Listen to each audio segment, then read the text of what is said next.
What's happened to Marquez here? He tips it in. Wow! Wow! Oh, dearie me! Overline, just letting go in the most spectacular fashion. That is, oh, dearie me. Comfortable. Oh, he's gone. That could be so crucial. Oh, Marquez, it was by foul. Through the double.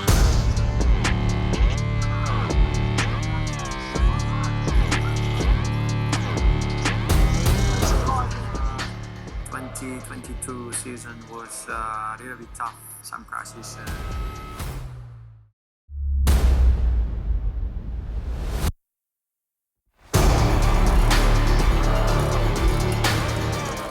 To be honest, after the winter test and the first race in Qatar, we struggled a lot.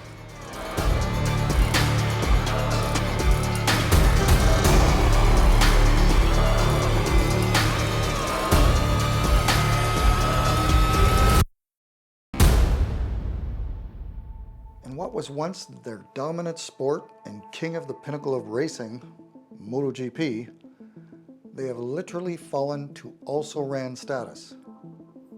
The most important thing is that everybody accepts in the team that we are in a difficult moment.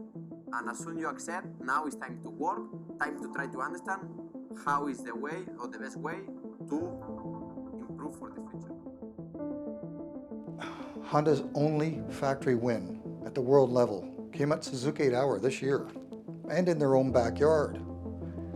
They poured entirely 1/3 of their entire year's racing budget just to win it. And in World Superbikes, they're down to 5th in the standings with 0 wins and just had their first mechanical DNF. So what's happened at Honda?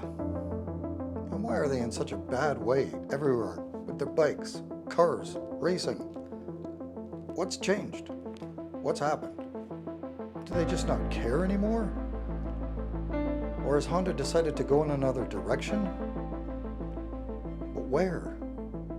Could it have something to do with the fact that motorcycle sales being down 30%?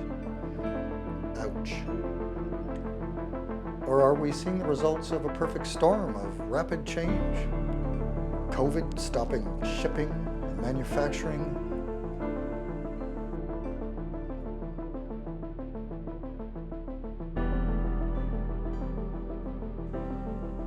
Age of ridership as few new riders are starting up. Plus now huge emission changes are coming into play, i.e.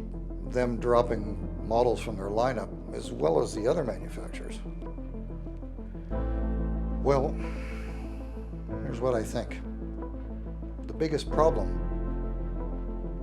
is age again. Age of ridership. And Honda knows it. So do other manufacturers. During the pandemic, young riders jumped on dirt bikes in droves, and it gave the biggest year in Honda sales ever. But are these young riders converting to the street the way they used to? Well, they are, but not the way Honda had hoped for. Because you see, there are huge issues now for new riders, even starting on small bikes. There are so many hoops to go through. Licensing, equipment, entry-level price, plus even engine size restrictions via the cost of insurance on some bikes for new riders. But a lot of young riders are suddenly seeing e-bikes or one-wheels or scooters as cheap cost of entry. No maintenance, 0 license needed, and it's a take-it-anywhere answer. But as they get faster, will government regulations and insurance step in with laws and restrictions again? I bet they will when they see a one-wheel doing 85 through traffic, splitting lanes downtown. So what will they do, these new riders? Just not ride? Well, thankfully, yes, there will always be the romantics out there, seeing that cool Instagram lifestyle. New riders looking for that vintage bike, to customize or buy because it's so cheap on insurance, because they're not worth that much, and having these beautiful visions of riding off into the sunset across the country. Only to find out that servicing those older bikes is becoming a lost art. Really lost. Everyone wants to drive, but no one wants to become a tech. Besides, who needs a tech these days? There's YouTube. YouTube everything. Anything you want, anytime you need it. Just YouTube. Hey guys, I'm Sean from SRK Cycles. I'm going to show you how to ride a motorcycle in 5 minutes. Now here are the basics. Except there's no one else to check your work. So where does that leave Honda? As they look like they're heading for a cliff, or into a dead-end street at the end of this road. From our side anyways.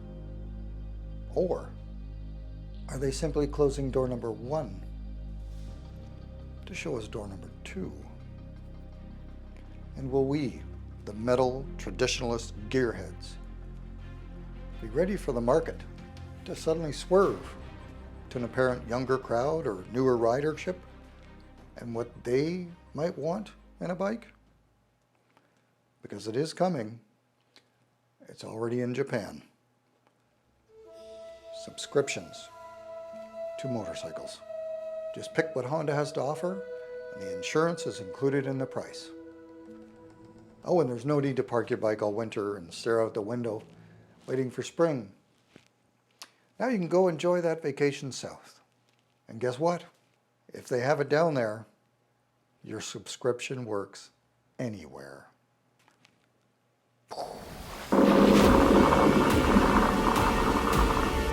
End of ownership. To eliminate, ban, or restrict private ownership of vehicles. And just saying that out loud sounds absolutely nuts. That's what's behind the new door. You don't own it. You just get to ride it and enjoy it for as short or as long as you want. Sure, I would wonder, how that bike's been treated by the last guy that rode it, if I'm doing a short term.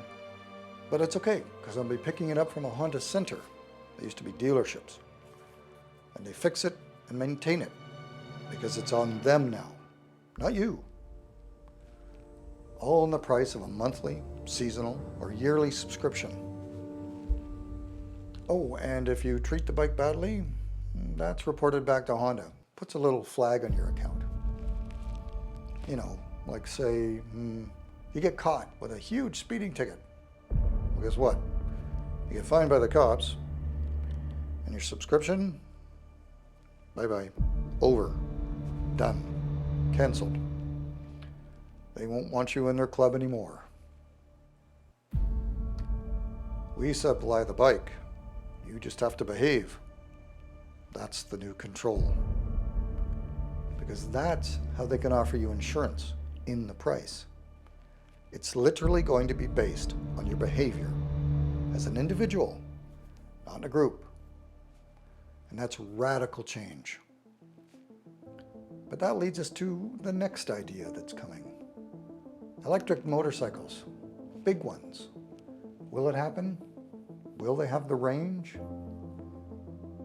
Or is this the swan song of the motorcycle from Honda or any other manufacturers of motorcycles? Well, I'd say if you're looking at one, buy that piece of history. Clear out that space in your living room. Park it. And keep it there for the one you've always loved. As your subscription bike is ready and out there whenever you are. How does that turn your crank? See ya. Ride safe. Oh, and don't forget to subscribe. Excuse the pun. See ya.